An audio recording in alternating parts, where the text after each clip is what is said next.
Is, Mbak Nov, ini kan Ya, kita mau kerjain kan. Ajarin dong kita soal manajer as a planner nih gimana nih. Dari yang Mbak Nov paham aja dulu gitu. ya aku coba ya. Ya, biar gue dengerin sama Fatih nih. Oke, kita mulai ya dari planning strategi. Jadi misalnya kita mau lihat ini, kita itu mulai semua sebelum putusin apapun, kita bikin planning strategi. Planning itu ngapain? Planning itu sebenarnya proses untuk identifikasi sama milih tujuan. Terus kita mau ngapain aja. Langkah-langkah, action-action itu apa yang kita mau buat. Kenapa planning itu penting? Sebenarnya planning ini ngasih kita arah mau kemana, tujuannya apa. Terus planning juga bisa bikin manajer itu berpartisipasi dalam decision making, ngambil keputusan. Arah perusahaan mau kemana, strategi mau kemana. Terus buat align juga. Jadi semua orang itu yang dalam departemen-departemen itu arahnya sama. Nggak ada satu kiri, satu kanan. Nah, setelah kita buat planning, planning ini setelah dijalankan, nanti bisa jadi kontrol buat manajer-manajer. Dulu apa sih planningnya? Terus hasilnya apa? Planning sendiri ada 3 macam. Ada corporate, bisnis, atau fungsional level. Ini yang di planning. Ada yang mau ditanya nggak kira-kira?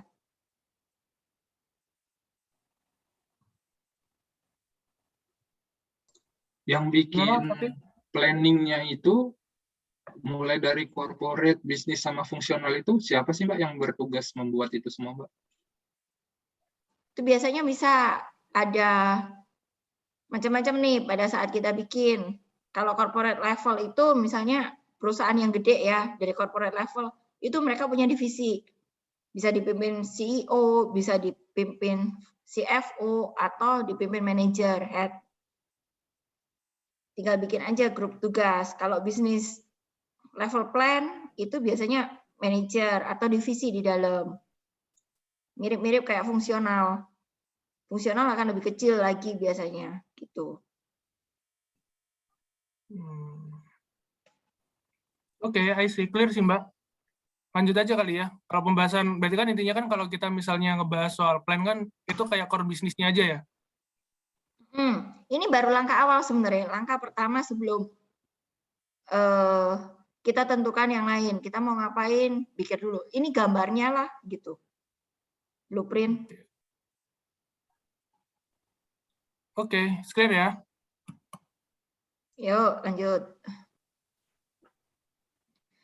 Ini kurang lebih planning strategi itu ada 3 langkah penting. Satu itu misinya mau apa? Organisasi, tujuannya mau kemana?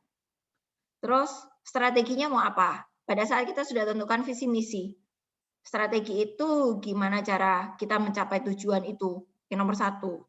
Nomor 3 ya kita tinggal jalanin aja strateginya apa. Nah, masing-masing step 1, 2, 3 itu kalau aku lihat buku, itu ada langkah-langkahnya juga, terus apa yang kita lakukan. Contoh nih, nomor 1, ya toh, kita bikin mission sama goals. Pertama itu kita mesti tentukan, bisnis itu customer siapa sih yang kita mau layani, yang terima layanan kita. Itu penting itu buat kita tentuin. Terus kemudian setelah kita tahu customer-nya siapa yang mau kita serve, terus kedua adalah kita buat tujuan utamanya itu apa? Tujuan utama dari perusahaan itu apa? Sudah tahu kan, kita visi, sudah tahu misi, sudah tahu tujuan, terus kita bikin strategi, gimana cara capai. Strategi ini gimana caranya? Ada 3 tahap itu kalau dilihat. Satu itu adalah kita lihat tuh faktor-faktor internal atau faktor eksternal yang mempengaruhi kita bisa atau enggak kita capai tujuan. Ada SWOT, ada 5 forces.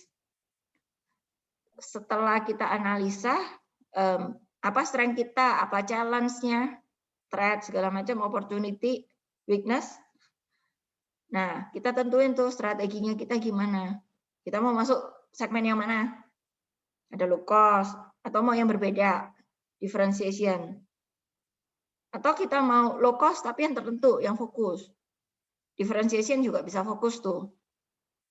Nah, sudah tahu, terus kita bikin nih corporate level strategi.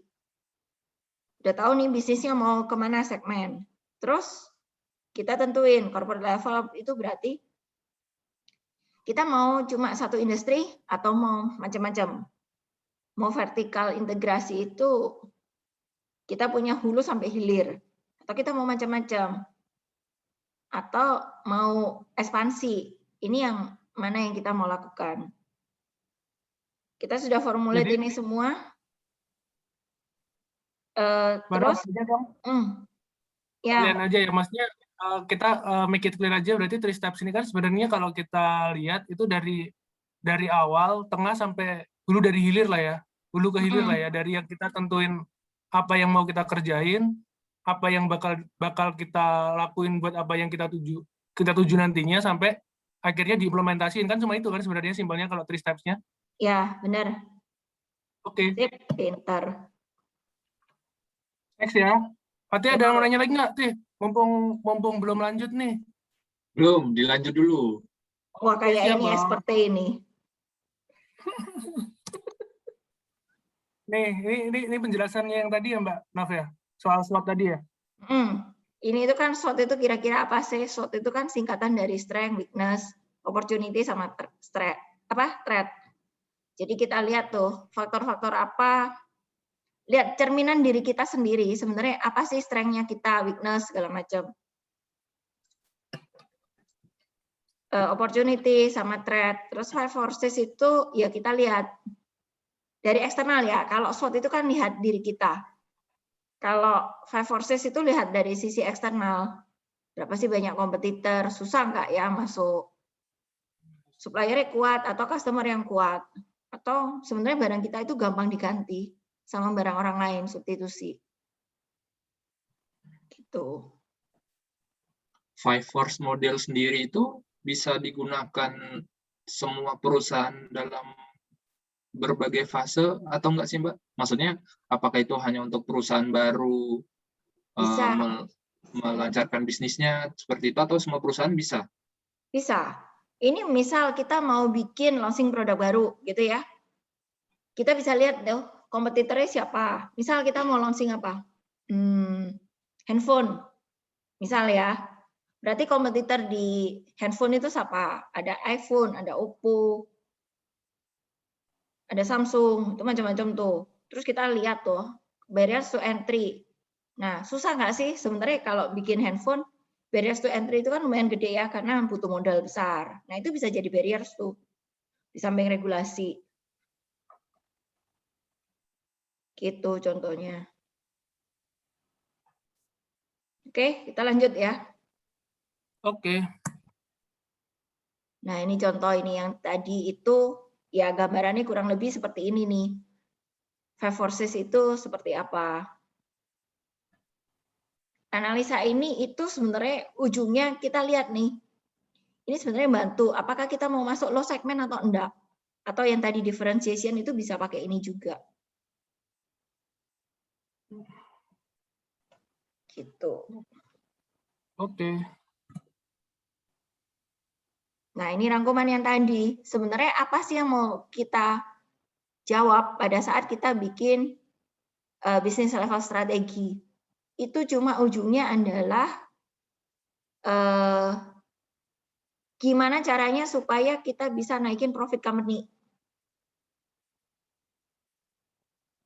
Entah itu nomor 1 kita turunin production cost, OJS lebih murah, harga beli lebih murah ini, ya kan? Kedua itu ya kita naikin value product. Kalau value product artinya kan customer mau bayar lebih. Customer bayar lebih artinya profit kita juga naik. Ini yang sebenarnya kita mau jawab. Oke, clear sih sebenarnya dari penjelasan awal sampai akhir tadi. Untuk yang strategi ya. Gimana Bang Fatih? Oke ya kali ya? Untuk yang bagian ini ya? Iya, Oke. bisa dilanjut sih sepertinya. Jadi kita mau Clean bikin and clear, bisnis Mbak. apa nih? Bisnis apa aja nggak ada duitnya tapi. Oke, kita lanjut ya. Yuk. Ngejar waktu kan soalnya. Oke, yuk. Nih, udah sampai decision making nih.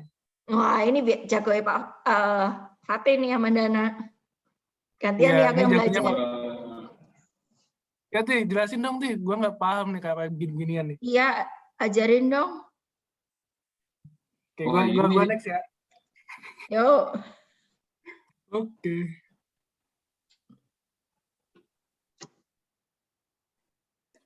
Nah, kalau yang nature of managerial decision making ini kan, kalau yang saya sempat baca di buku itu ada 3. Nah, pertama ada program atau program decision. Nah, itu kalau program decision sendiri kebagi menjadi 2.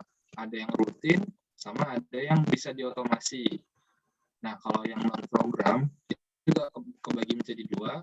Nah, itu dibuat berdasarkan respon atas situasi dan non-routine decision atau keputusan yang tidak rutin.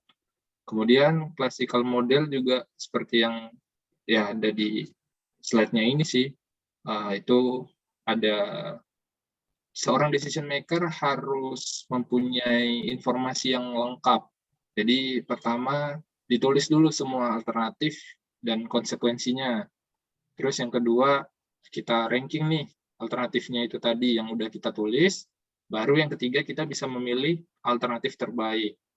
Nah, kalau yang administratif model, ya sedikit beda. Jadi di administratif model ini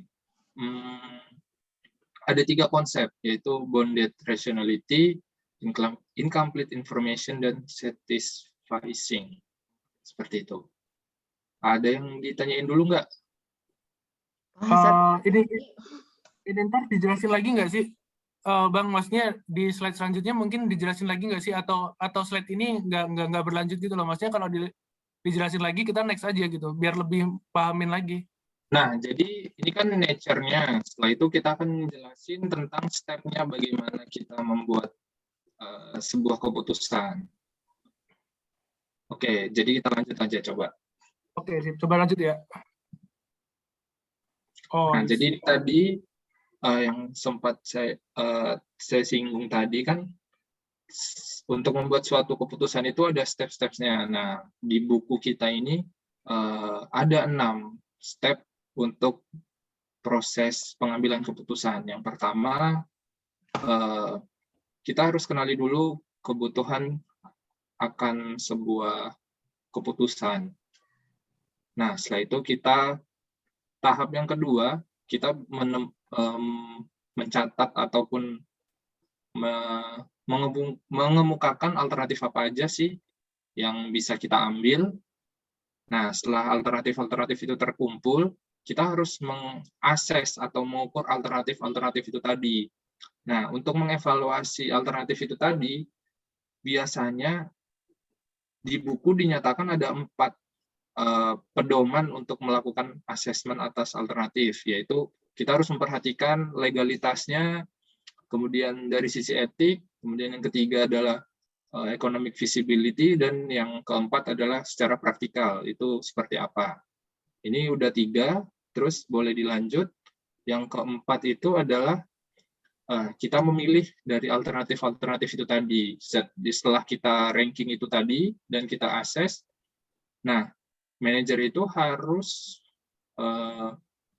yakin kalau semua informasi sudah disampaikan di bagian evaluasi tadi, tahap ketiga. Nah, setelah itu, tahap kelima, kita mengimplementasikan alternatif yang sudah kita pilih tadi. Nah, yang keenam, dari implementasi tadi, seorang manajer juga harus belajar dari pengalaman sebelumnya. Jadi, dia harus meminta feedback atas anggota-anggotanya, dia juga bisa cari tahu pengalaman-pengalaman sebelumnya dari suatu pengambilan keputusan. Jadi dari situ untuk menghindari kesalahan yang sama. Seperti itu. Jadi ada 6 langkah. Oke. Oke. Nah, selanjutnya itu ada cognitive bias dan decision making. Ini ya kayaknya aku harus belajar sama Dana ini. Kayaknya Dana lebih paham. Apa ya? Kalau yang gue pahamin ya dari cognitive bias sama decision making ini, intinya kalau kita mau ngambil keputusan tuh intinya jangan sampai ada faktor-faktor bias lah intinya. Jadi kalau bisa clear lah. Kita di sini kan ada nih, kalau kita bisa lihat kan ada 1, 2, 3, 4, 5. Sebenarnya dari berbagai macam bias itu yang penting itu di nomor 5 sebenarnya. Cuma hati-hati aja sama bias. Jadi sebisa mungkin misalnya kita mau ngambil keputusan apapun dari yang tadi udah dijelasin Bang Fatih di depan kan. Kalau misalnya lu mau apa ya? Dari parameter A, B, C, D segala macam tadi, itu kita harus tahu nih biasnya apa aja nih. Jangan sampai bias itu ngontrol nanti apa yang kita lakuin ke depan. Udah gitu doang sebenarnya kalau yang gua rasa sih dari decision making, jangan sampai ada bias yang mempengaruhi di situ. Itu doang. Bukannya begitu Mbak Nov ya? Iya kan ya? Ya dong. Ya kayaknya gitu. Ya dong. Gimana Bang Fatih? Iya nggak? Setuju nggak sih? Iya, benar. Oke, sip, next aja ya. Yuk, next. Ketemu Yuk. lagi. Next lah ya. Next. Oke. Nih, group decision making. Wah, ini sih Bang Fatih banget sih group decision making sih. Oke, jadi di group decision making itu ya kita tahu lah dalam industri, dalam perusahaan itu banyak orang. Jadi kita harus mengumpulkan atau membuat fasilitasi rekan-rekan itu untuk melakukan pengambilan keputusan. Jadi kalau dalam buku ada beberapa keuntungan dan kekurangan dari decision making secara grup itu tadi. Nah, seperti yang udah tampil itu, advantages-nya ada 3 dan disadvantages-nya ada 3 juga. Seperti itu. Kayaknya ini udah banyak dari kita yang ngelakuin ini dan paham sih. Jadi bisa kita lanjut aja sih kayaknya. Oke, copy. Ini juga tadi, bagian tadi devil advocacy dan dialectical inquiry ini, kemarin kayaknya Dana ya, yang pernah ngajarin aku ini ya? Iya sih, intinya kita cuma bisa dibaca lah di sini kan. Kita kan kalau misalnya yang dialektikal itu kan kita cuma reassessment alternatif, jadi milih antara pilihan 1 atau 2 atau mau kita combine atau gimana. Itu dari alternatif yang Bang Fatih tadi jelasin, kita mencari banyak alternatif segala macam, terus kita bandingin alternatif 1 dengan alternatif yang lain, terus habis itu kita putusin nih alternatifnya mau dipakai 1 atau dua-duanya atau kita gabungin atau gimana. Intinya itu aja sih. Kita kalau misalnya yang devil advokasi juga sama, misalnya ada alternatif terus kita pikirin alternatifnya itu bad atau good-nya gimana, terus kita akhirnya alternatif ini mau dipakai atau enggak, mau dibuang, di reject di situ atau diterima atau mau dimodifikasi gitu doang. Sebenarnya simpelnya dari gambaran ini cuma dari berbagai macam alternatif itu kita mau ngapain sih, gitu doang. Jadi sesimpel itu sebenarnya kalau kita mau pelajarin devil advokasi atau dialectical inquiry itu. Next ya, oke ya, next dong. Sip. Oke, yuk, next yuk. Nah, ini tentang organizational learning and creativity. Jadi secara singkat yang membahas learning organization ini, kalau yang ada di buku kita itu tokohnya pendapat dari Senge. Jadi ada 5. Yang pertama itu ada 5 prinsipal. Yang pertama adalah develop personal mastery. Yang kedua membangun mental model yang kompleks dan menantang. Yang ketiga adalah promote team learning. Yang keempat, kita harus membangun visi bersama dalam intinya seperti itu. Terus yang kelima adalah encourage system thinking. Sebenarnya intinya di 5 ini, jadi kayaknya kita bisa lanjut ke promoting creativity. Oke. Jadi yang di creativity sendiri itu, nah ini penjelasannya nanti teman-teman bisa baca juga di paparan kami nantinya kan. Jadi intinya sih gitu sih 5 tadi. Nah ini penjabarannya 5 tadi. Terus, nah ini di setting perusahaan itu ya balik kayak tadi sih. Jadi untuk kreativitas itu ada individu dan grup. Kalau individu ya individu dibebaskan untuk menyalurkan idenya, mengeluarkan ide dan pendapatnya. Nah, bedanya kalau di grup itu ada 3 teknik yang biasa digunakan. Yang pertama brainstorming, ini yang paling jamak dilakukan sama teman-teman, jadi saya rasa teman-teman pasti udah lebih expert terkait brainstorming. Terus yang kedua adalah nominal group teknik ini adalah teknik di mana kita melakukannya dengan cara membuat tulisan. Jadi kita tulis ide-idenya dan solusi-solusinya, baru kita sampaikan di grup seperti itu. Nah, yang ketiga ini sebenarnya hampir sama dengan nominal grup. Ya, ini namanya adalah Delphi teknik. Jadi anggota itu merespon dengan tulisan yang ditujukan ke grup leader. Cuman bedanya kalau nominal grup tadi itu secara langsung, jadi habis nulis disampaikan. Nah, kalau yang Delphi ini dia tidak ketemu langsung, jadi ya bisa jadi kayak conference seperti itu sih. Oke. Nah, yang bahasan kita selanjutnya nih entrepreneurship sih. Kalau dari kita bertiga ini kayaknya Dana udah pernah jadi entrepreneur nih. Boleh share-share dikit, Dan? Mohon maaf, sebenarnya entrepreneur itu apa sih? Ya kan? Definisi entrepreneur itu apa sih gitu loh? Kok bisa bilang gitu loh ya? Oke, kita bahas ke ini aja deh. Kita bahas ke materi aja ya. Karena lucu banget kalau gue bahas entrepreneur padahal gue bukan siapa-siapa. Oke. Jadi intinya kalau di slide entrepreneurship dan creativity ini kita bisa lihat nih. Kita bisa lihat kalau sebenarnya penjabaran awal tuh ada 3 tuh. Ada entrepreneur, social entrepreneur, sama intrapreneur.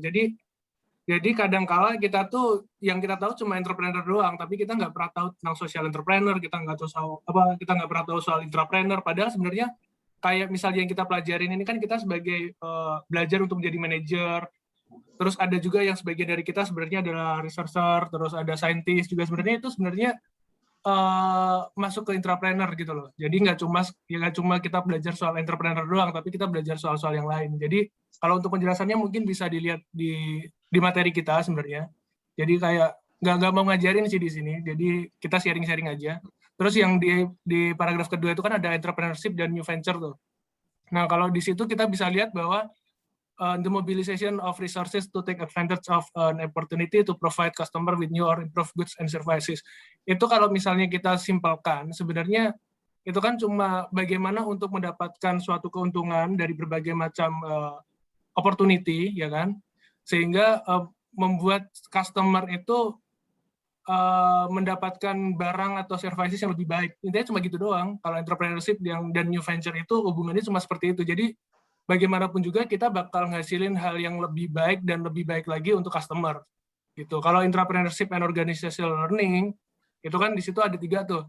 Ada product champion, skunk, dan intinya itu sebenarnya cuma untuk reward of innovation. Jadi kita harus tetap berinovasi, sama sebenarnya kayak entrepreneurship gitu. Jadi soal entrepreneurship yang tadi dibagi antara entrepreneur, sosial, terus intrapreneur, intinya kita harus kreatif gitu doang. Makanya di sini judulnya aja entrepreneurship and creativity. Sesimpel itu sih sebenarnya kalau bahasan bab ini. Cuma mungkin penjabarannya karena ini bukunya kan textbook buat kuliah ya, jadi dibuat seakan-akan panjang, seakan-akan luas, tapi padahal ya intinya kita juga udah paham sebenarnya. Oke, kita lanjut aja kali ya. Clear kan ya? Clear. Clear lah. Oke, next. Loh, habis dong. Wow, cepat itu ternyata. 2 bab loh. 2 bab ini. Oh, serius? Diskusi kita nggak kerasa ya ternyata. Kayaknya juga udah lumayan lewat 15 menit ini, nggak kerasa. Oh gitu, atau kita mulai ulang dari awal lagi ya? Kita ulang dari awal lagi ya? Nggak apa-apa, Ini kita ulang dari awal lagi ya.